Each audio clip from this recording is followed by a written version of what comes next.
This podcast contains our own personal views, not associated with any organisation. Coronial contains descriptions of death inquests that may be graphic and disturbing to some listeners. Discretion is advised.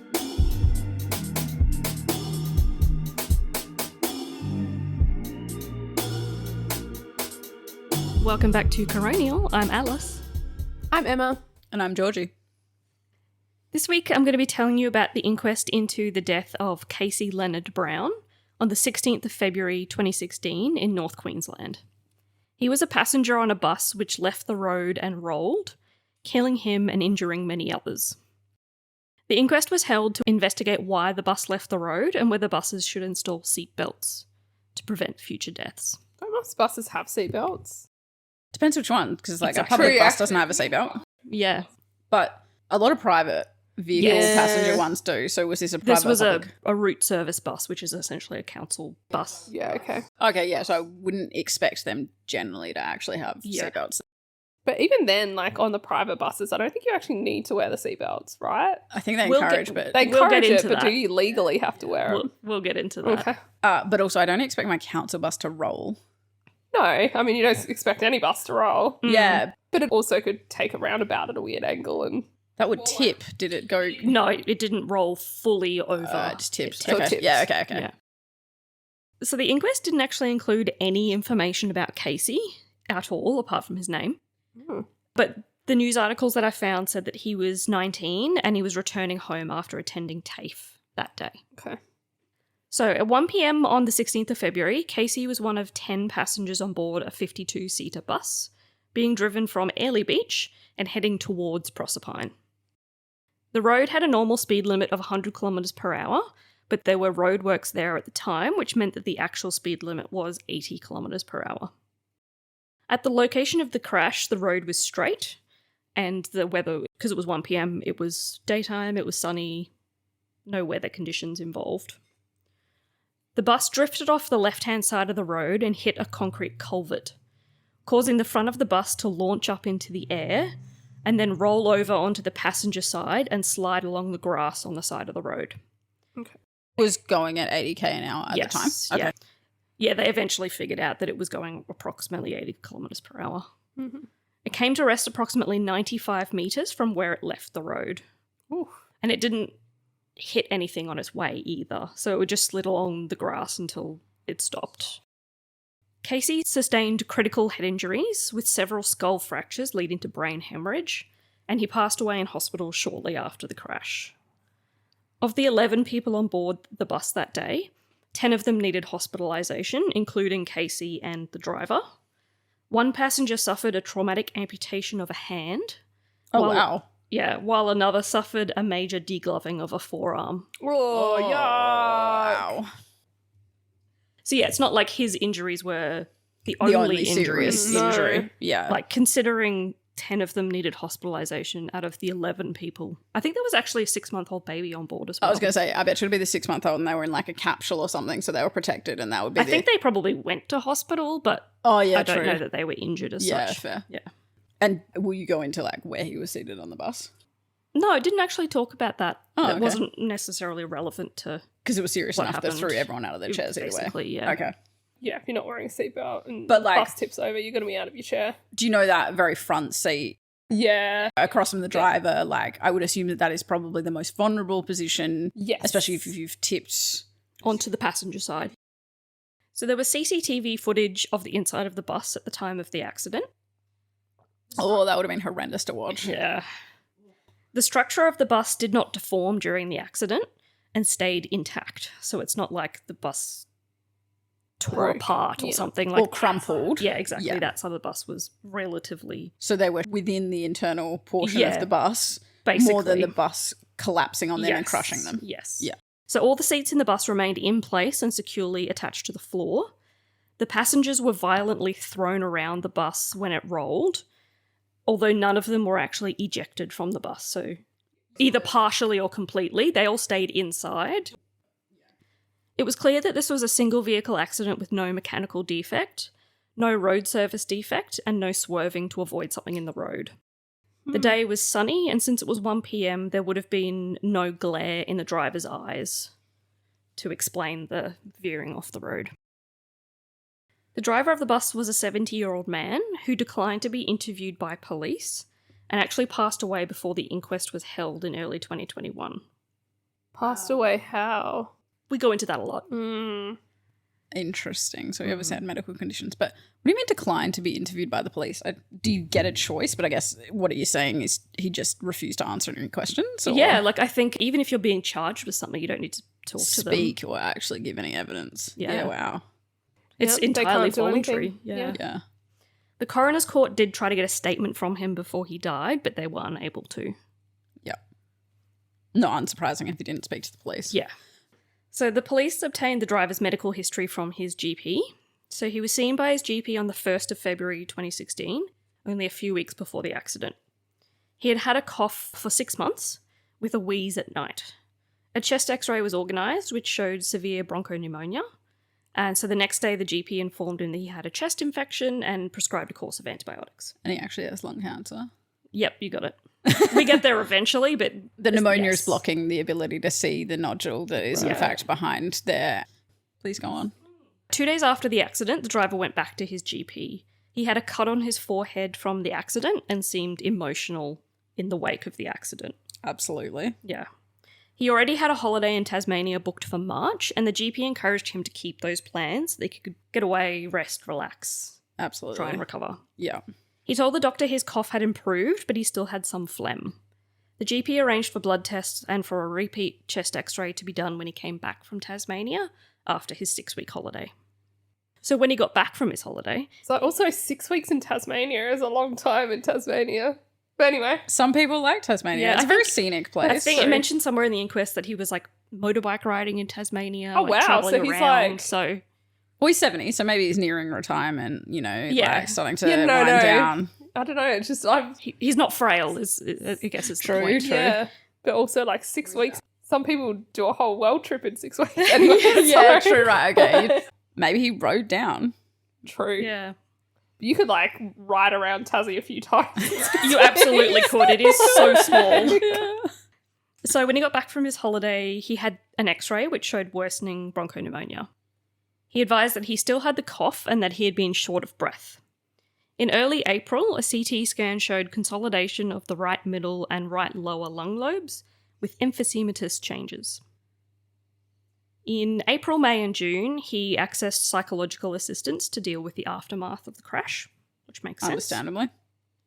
On the 26th of May 2016, he had a chest x-ray at Mackay Base Hospital, which showed increased opacification in the right mid to lower lung. A bronchoscopy and biopsy were arranged for early June.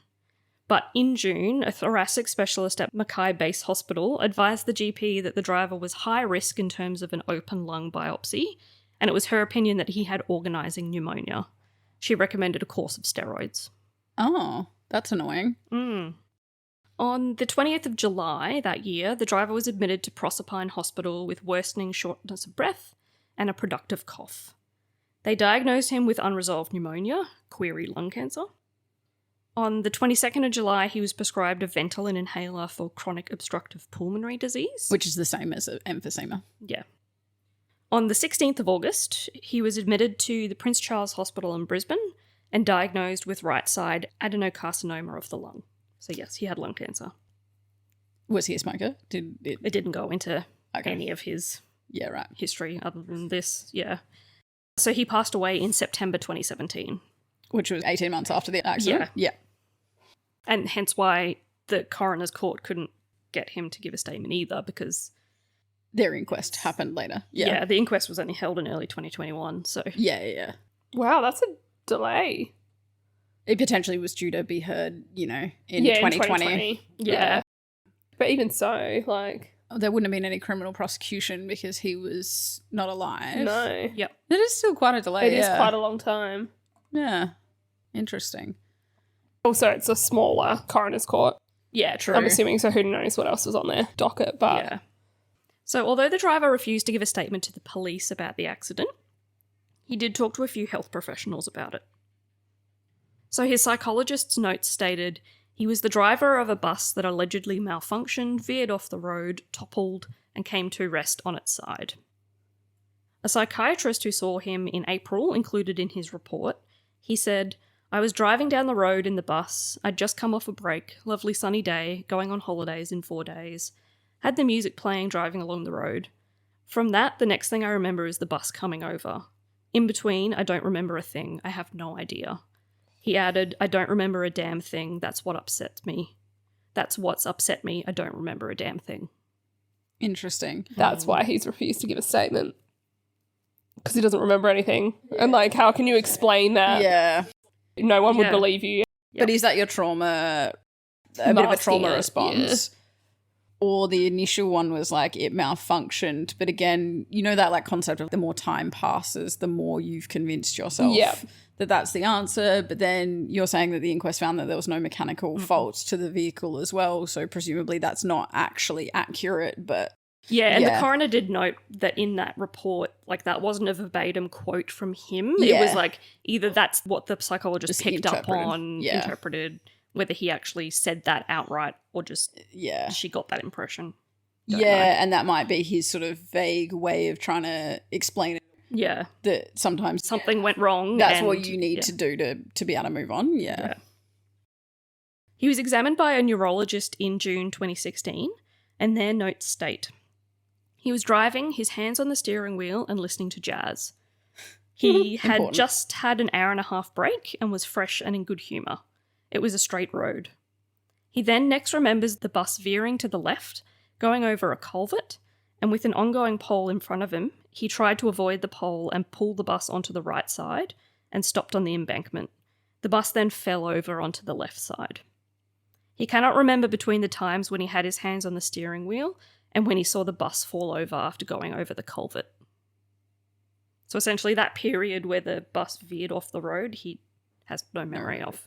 And was he going to the neurologist for any other particular reason? Like, I think he was referred to the neurologist, from what I can figure out, yeah. because he went to the psychiatrist and the psychiatrist was concerned about the fact that he couldn't remember. Yeah, okay, so Yeah. it is part of that kind of investigative purpose versus it's unrelated to the lung cancer because he Yes. hadn't been diagnosed He at hadn't that been point. diagnosed.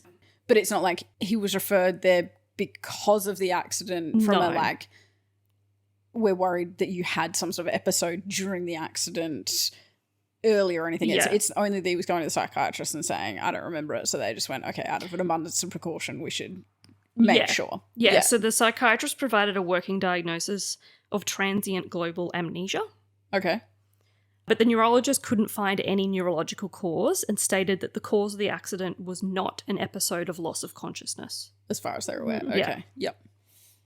The police consulted with the clinical forensic medical unit, and one of their doctors gave their opinion that was, although a degree of unrecognised fatigue related to the then undiagnosed lung cancer was possible, in my opinion there was insufficient evidence to support or disprove this. Yeah, because even if he had lung cancer, he Yeah. didn't have significant active symptoms that were troubling him Yeah. enough to seek a lot of medical help. Yeah, and the CCTV from the bus, I think you could partly see him. Yeah. And so there was this, like, was he yawning, you know, as in, did he just fall asleep? Yeah, right. But that, the person who reviewed that footage was like, he's either scratching his beard or he's coughing. He's not yawning. Like, that was their Yeah. interpretation, that he wasn't tired. Yeah. It's not like his head was drooping and he was Yeah. trying to wake up. Yeah. Mhm. And he might have been coughing because we know he had a cough. Yeah. Yeah. Okay. The coroner found that they could not determine the underlying cause of the driver's lack of attention that led to the crash. They concluded that the bus left the road due to momentary driver inattention to the task of driving. Okay. Yep. Mhm.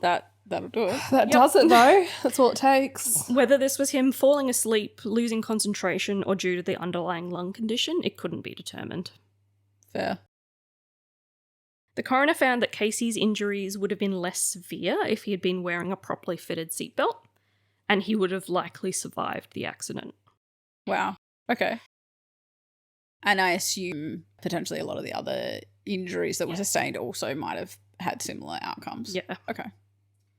So the coroner's recommendation centred around improvements to reduce the injury risk to bus passengers.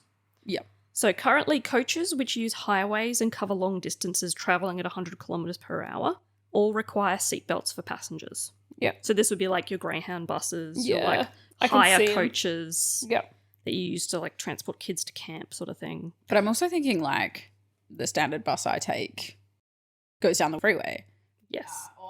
They're not technically meant to go over a certain speed though, are they? Yeah, I think they're limited to 80k, but I'm like, Yeah. but technically the speed limit is 100. Yeah.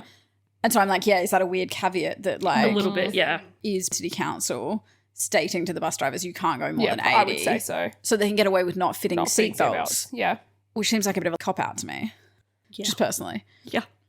Anyway, If a bus is fitted with seatbelts, is it illegal then not to wear seatbelts? And how are they going to enforce that on public buses? Yes, fair, yeah. okay. And it'll cause more and more issues because then is the duty of care then on the bus driver to ensure that all of his passengers or her passengers are wearing but seatbelts. he tipped at 80 and people still died. Yeah, but I'm just saying in terms of like actually installing seatbelts in public buses, like then, yeah, it becomes this whole duty of care issue on the bus driver. Can you imagine? They already get into so many fights with passengers. Yeah, I know, right? But there's evidence that going at 80 and the bus tipping still results in very of course. significant I'm injury. not- And getting back to the conversation that happened off mic about is status quo acceptable versus the Yeah. change, even though it's harder. That's true. Which do I prefer? Being safe. So during the inquest, they actually talked about the whole liability thing, that if seatbelts were on these route buses, then the bus driver would be liable if someone wasn't wearing their seatbelt. I'd assume it would just be like a car, like the Yes. driver is liable. But at the time of the inquest being written, the state government had passed legislation that bus drivers are exempt from that requirement Right. and they're not responsible for passengers not wearing their seatbelts Okay. in all situations. If you are a bus driver, it is not your responsibility to make sure everyone uses their seatbelt. Yeah, okay. And like if you're at a school setting, it would be the people who are supervising those children who would be responsible for getting them to act appropriately, but the bus driver themselves is not liable. That's helpful. Yeah. It goes some of the way, but also I think like still in this circumstance, if you were a bus driver and you're in an accident and even though the liability wasn't on you, you'd still be like, I could have done more. If they're liable, they're going to be more active in the encouragement, I imagine. 100%. But yeah, where does the liability get drawn? Because teenagers, they're a minor, like, you know. But it sounds like they're not liable. They're not liable. They're not The end. liable. Yeah. Yeah. Yeah, it's tough.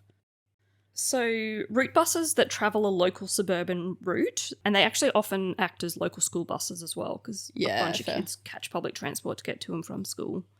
So they don't need seatbelts unless the route includes a designated steep road and is carrying school children. Okay. The coroner went into, there aren't actually that many designated steep roads. Yeah. What's a designated steep road? A really steep road that they've identified that you need to be wearing a seatbelt when you go It must down be it. like above a certain gradient. Well, that's the thing. Have they got a Yeah. specific gradient? Yeah. Or They would, yeah. No idea what it was. carrying school children. So do you mean on a school? It would have to be a designated school bus. Yeah, okay.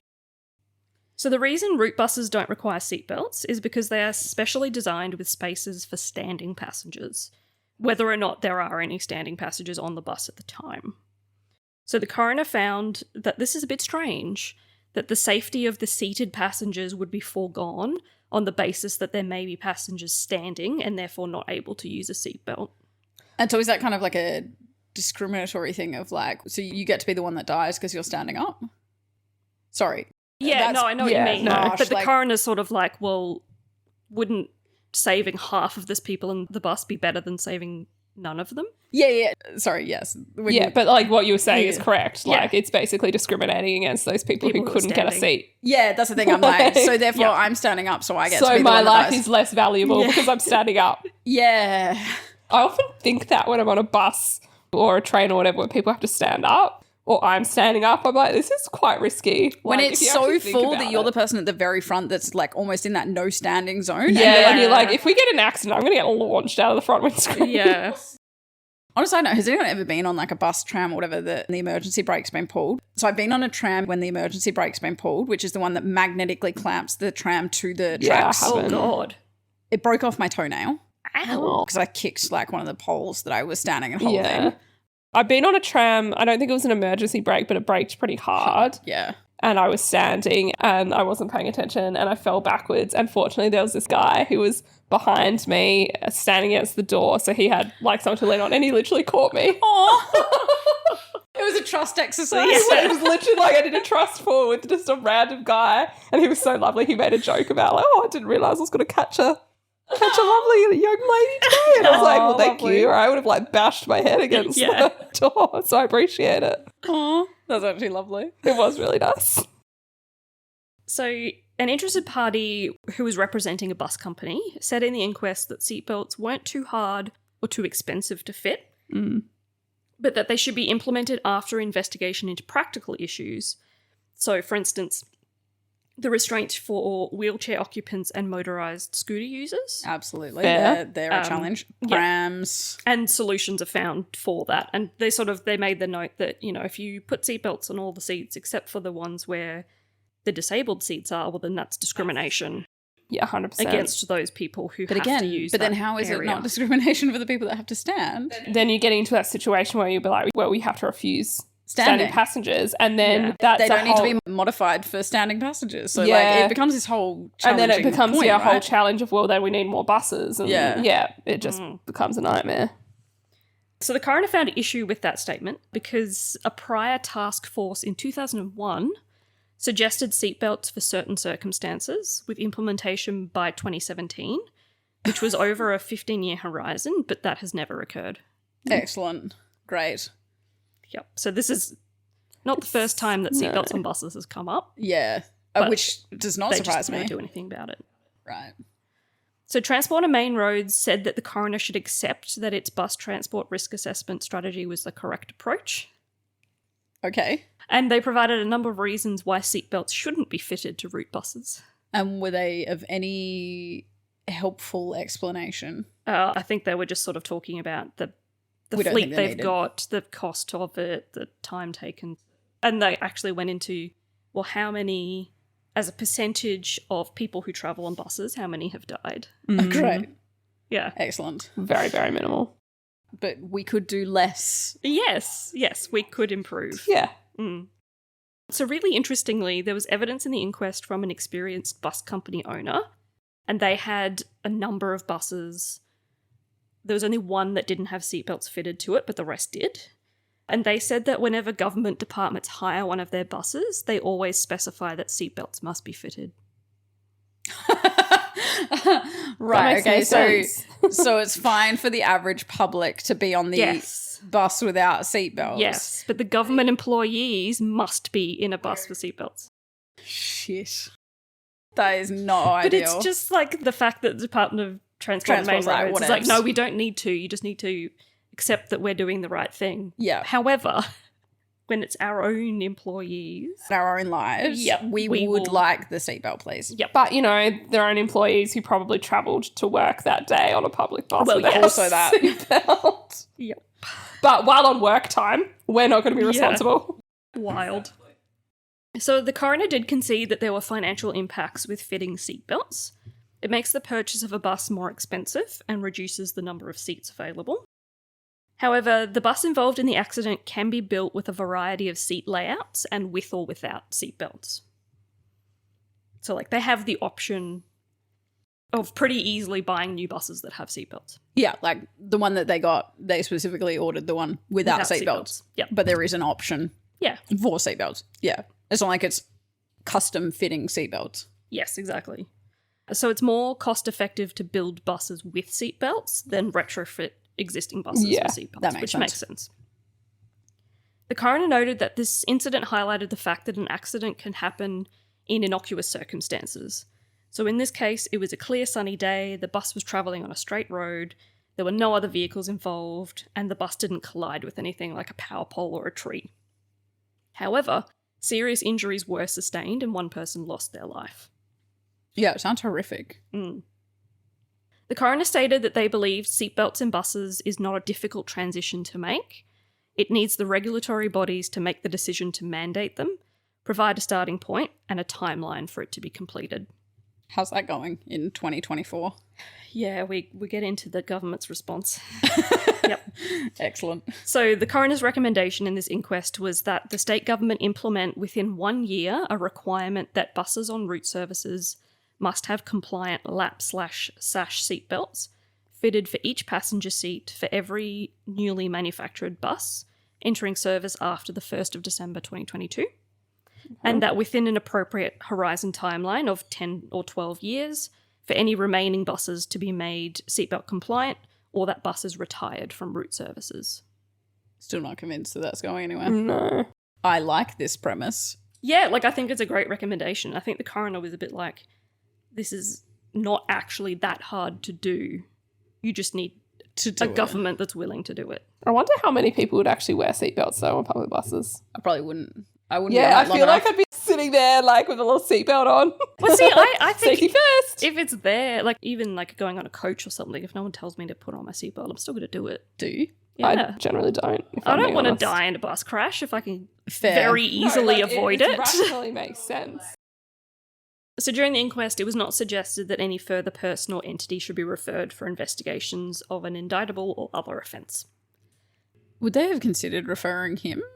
I think they probably would have, Yeah. at least for maybe negligent driving. Yeah.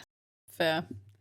I don't know, it's hard to say though, because like they essentially said he wasn't necessarily. But no matter what happened, he was still in control of the bus Yeah. when it left the road and someone died. They're not saying it was he was meaning to do it, like Oh, it wasn't an absolutely. intentional Yeah. thing. But Yeah, something went wrong under his care. Yeah. so the Queensland government has responded to the coroner's recommendation a few times now. So in May 2022, it was noted that the Department of Transport and Main Roads was considering the recommendation. In November 2022, they were undertaking a review of the implications of the recommendation, noting that legislation and contractual changes may be required, and this would extend the timeframe beyond 1 year, the coroner mentioned in their recommendation. Right.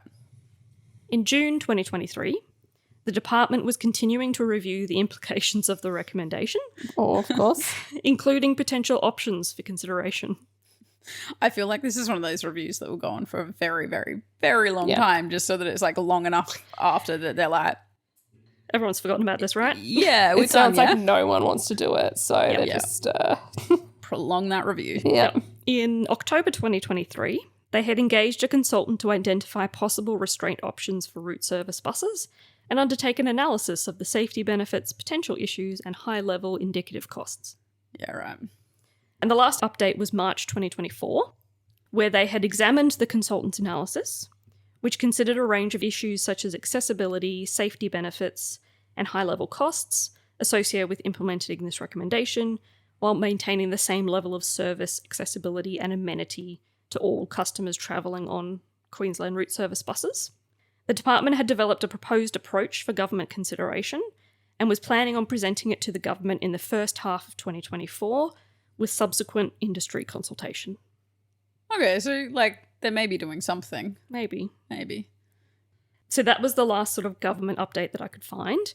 There was an article, so September 2024, the Australasian College of Road Safety was urging Transport and Main Roads to mandate seatbelts on route buses, essentially to stop putting children at risk for those kids who use it to get to and from school. That's so fair. even as of September 2024. So yeah, with this one, I can totally imagine the coroner years later just being like, just do it. Just do it already. We know what will help. They Just already get exist it and are done. mandated for cars, and we've already seen that they improve things for That's cars. exactly Yeah. right. And that's what the coroner said as well, that like back in the day when they mandated seatbelts for cars, there was all this uproar of people Yeah. saying, No one's going to use them. It's my you private can't make vehicle. me do it, yes, inside my own Yeah. car. There's all that sort of stuff that is like, we've been here before, we've done It's it. not that hard. We know it made a difference. Exactly. There's enough it evidence. absolutely makes a difference. And, you know, it might get to a stage where, yes, it becomes compulsory to wear seatbelts on buses and, you know, you get fined If you don't. for not doing it. And, like, that's just the way society's going. I don't necessarily have a problem with that. Although you wonder, like, then will it happen on trains? Although trains is a little less high risk in terms Yeah. of rollovers and stuff. But, Exactly. yeah. But then also, what does happen to those standing people? Does that True, mean we yes, won't be able to exactly. have You're not gonna standing on find buses them. anyway? Unless there's some sort of standing seatbelt contraption that they... You strap into like a harness. You have to get strapped to the wall, like on the Gravitron or something. Yeah, I was wondering if there's just going to be all these like seatbelts hanging from the ceiling that you have to like lock into. Yeah. But the problem is then who's liable? So if the bus rolls and you're the standing individual, if you die, is the council liable because they didn't provide you a say seatbelt no. because you weren't permitted to sit? It does open up a few issues. Yeah, concerns and worries about that I think that there'd be no way you could have standing room, I think, if you are therefore not providing the seatbelt. So the other thing the coroner said was that all the private coaches now have seatbelts. Not all of them were built that way. Yeah. But like the bus industry has already gone through a transition of getting seatbelts into buses. Yeah. Just coach buses, not route buses. Yeah. And so would it eventually get to the point where your route bus is Just like as a coach bus? Yeah. That if there's not enough seats, you can't get on. You can't board. Yeah. Which already happens if the bus is already full of sitting and standing passengers. You just have to wait. But the number is significantly different. Yeah. And those coach buses generally don't have as much ease of letting someone with a pram on or letting someone with a wheelchair on. Yeah, because they're normally higher. Yeah, and there's too many chairs. So, like, if you always have the accessibility area that no one can stand in, then you lose those seats permanently all of the time versus at the moment there is the flexibility of using that area still. Yeah, and the interesting thing that the coroner also mentioned is that on airplanes, you didn't used to have seatbelts. Yeah. But now they do have seatbelts and they get you to wear them. So, like, they've also undergone a transition of using seatbelts. Yeah. And so you have wheelchair users who fly and they transition from their wheelchair to a seat that has a seatbelt. Yeah. True. So it's like the airline industry has figured out a way to make this happen. So, but it's such a different industry, even though it's still it absolutely vehicular, is. like, you know, But I transport, presume you could work with industry to be like, okay, how could we possibly do this? Do you then unfortunately have to be responsible for carrying your own seatbelt, but there's like a universal clip or something that fits to you because you are unique and specific and need your own personal device, but that every bus is fitted with something that you can utilize and then it's, you know, funded or whatever that means that it's not out of pocket. Yeah. But I know that that's obviously horrendously expensive. And also the time expense of everything as well. Like a person coming on and like if they did have to transfer seats, that's going to like take time. That's why I'm thinking, do you have to bring your own personal device? Because then it's not requiring a transfer. But that said, it does already take time if someone who's in a wheelchair gets on the bus because the driver has to flick the ramp down. Yeah. That's true. And but then flick it back up. This will take more time and then like does that disrupt route operations and things like that? Like, and at the end of the day, it is a business. But I guess at the same time, it's also a public service. Yeah. Like it's being run by the government for the convenience of people. And we want to encourage bus to make use money. because we don't want people to be using their private vehicle as a single individual. Yeah.